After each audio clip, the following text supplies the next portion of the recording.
кайрымдуулук кыл, садака кылып кал.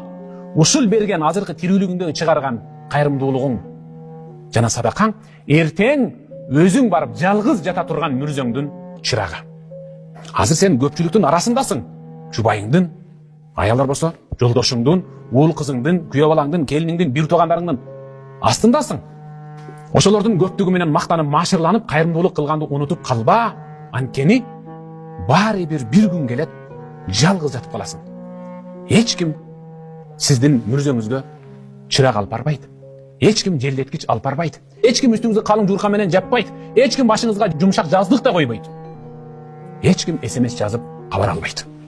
Дал ошол үчүн жер астына киргендеги маркумдун Аллахка алгачкы айткан сөзү астагфирулла билlah.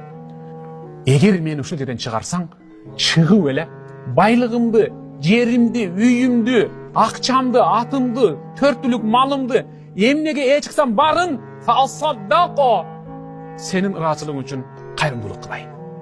Эмне үчүн ушул маркум хажга барайын, умра кылайын, Куран жаттап алайын, намаз окуп алайын деген жок. Эмне үчүн? Анткени кабырдын ичинде маркум үчүн эң керектүү нур, эң керектүү жарык чырак ал тирүүлүгүндө чыгарып койгон, өзү үчүн камылга кылып берип койгон кайрымдуулугу.